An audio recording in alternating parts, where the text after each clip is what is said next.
जब जब पृथ्वी पर दैत्यों का उत्पात और अत्याचार बढ़ा, तब तब मां भगवती ने अनेकों रूप धारण कर अपने भक्तों की और बच्चों की रक्षा की है। महाकाल शिवजी की भार्या मातेश्वरी पार्वती का रूप जगदम्बा दुर्गा का है और उनका ही एक रूप है काली का। यही कारण है कि काली का एक नाम महाकाली भी है। सभी प्रकार की सिद्धियां प्रदायक होने के कारण इनको सिद्धि काली भी कहा जाता है। शीघ्र प्रसन्न होकर दक्षिणा अर्थात मन की इच्छा पूरी करने वाली होने के कारण मां को दक्षिणा काली भी कहा गया है। माता काली के अनेक नाम हैं और अनेक नामों से मां को पूजा जाता है।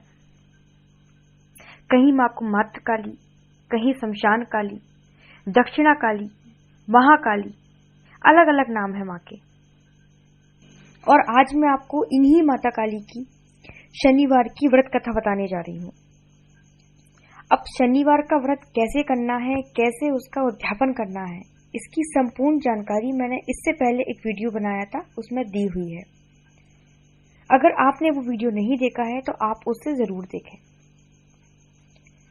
तो शुरू करती हूं मैं आज की वीडियो को। अपने आसपास की सारी चीजों को भूलकर मां काली की व्रत कथा में खो जाते हैं। इस कथा को ध्यान से सुनिएगा। एक महानगर में रिटायर्ड प्रोफेसर कालीचरण अपनी पत्नी शीला देवी, पुत्र दीपक, पुत्रवधू दुर्गा और पुत्री पूजा के साथ रहते थे। रिटायरमेंट के समय दीपक की उम्र 22 वर्ष और पुत्री पूजा 15 वर्ष की थी। रिटायर होने पर उन्होंने अपना सारा फंड और बचत का धन मकान बनाने में लगा दिया था और जो थोड़ा बहुत था वह दीपक की शादी में लगा दिया। अब पुत्री पूजा 22 वर्ष की हो चुकी थी और शादी के लिए पैसा नहीं था। सभी चिंतित रहते थे।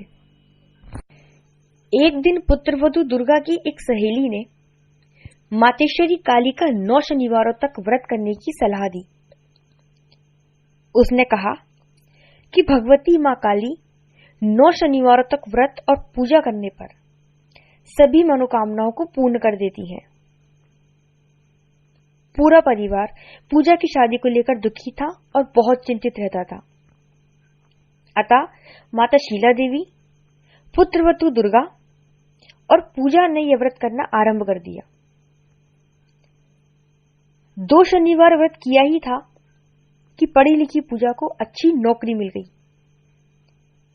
पूजा की शादी में धन की कमी होने के साथ साथ उसका मंगलिक होना भी उसका दोष था। 2 मास में ही पूजा की योग्यता, काम के प्रति लगन और शालीन व्यवहार के कारण तरक्की देकर उसे जनरल मैनेजर का स्टेनो बना दिया गया। अब पूजा की तनख्वाह कई हजार रुपए थी। घर का खर्च दीपक चला रहा था और पूजा का 3/4 वेतन शादी के लिए जोड़ा जाने लगा। दीपक को भी तरक्की मिल गई थी। उसी के दफ्तर में काम करने वाले एक साथी ने कहा कि उसके मामाजी का लड़का मंगली है और मंगली होने के कारण कोई अच्छी लड़की नहीं मिल रही।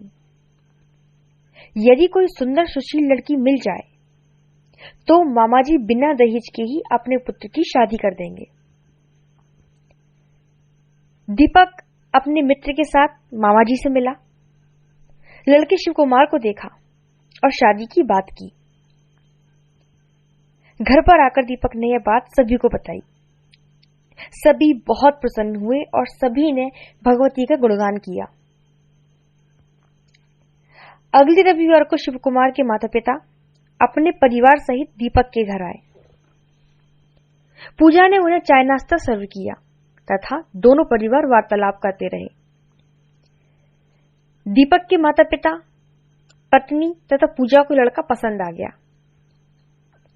शिव कुमार के पिताजी ने कहा कि उन्हें पूजा बहुत पसंद है।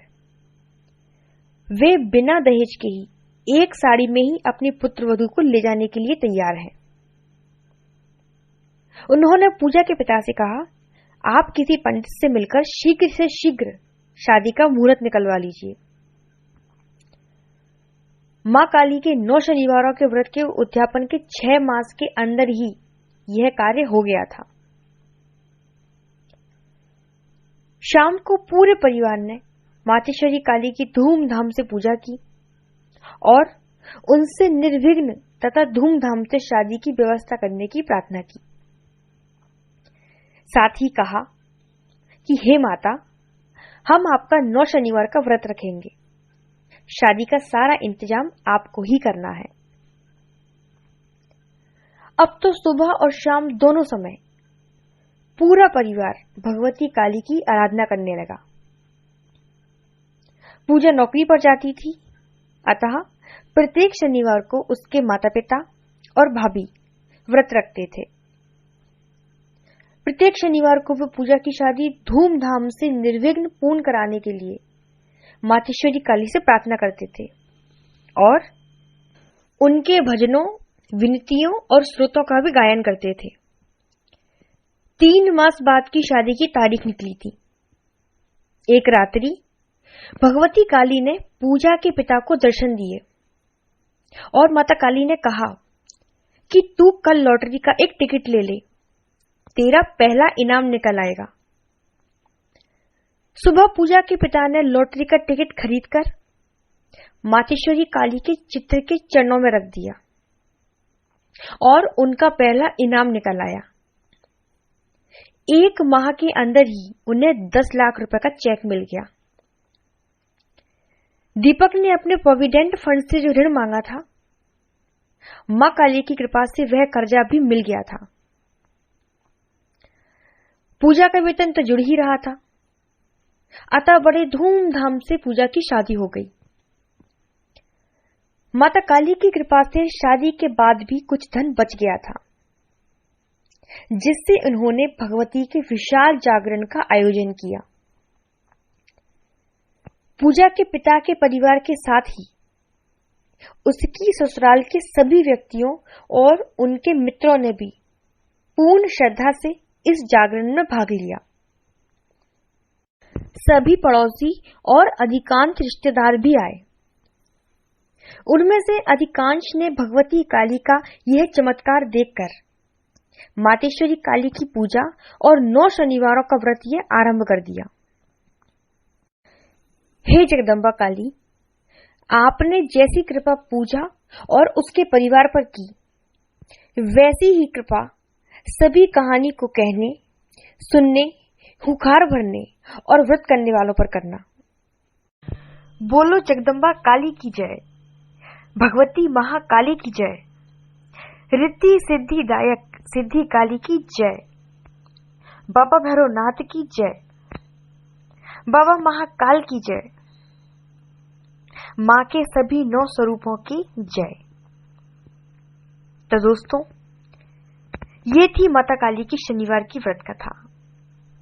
और बताइए कि कैसा लगा आपको इस कथा को सुनकर। अगर आप इस कथा को रोज सुनते हैं तो मां की विशेष कृपा आपको प्राप्त होगी। मां आपके जीवन से सभी प्रकार के संकट को जरूर हरेंगी। और अगर कथा सुनने के साथ आप 9 शनिवार का व्रत करते हैं तो और भी बहुत अच्छा रहेगा।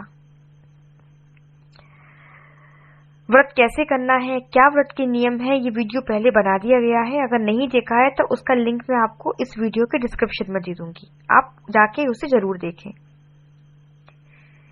तो उम्मीद है आपको ये वीडियो पसंद आया होगा। वीडियो अच्छा लगे तो वीडियो को लाइक जरूर करिएगा। कमेंट में सभी को जय मां काली जरूर लिखना है। मैं मिलती हूँ आपसे दूसरी वीडियो में। तब तक सभी को जय माता दी, धन्यवाद।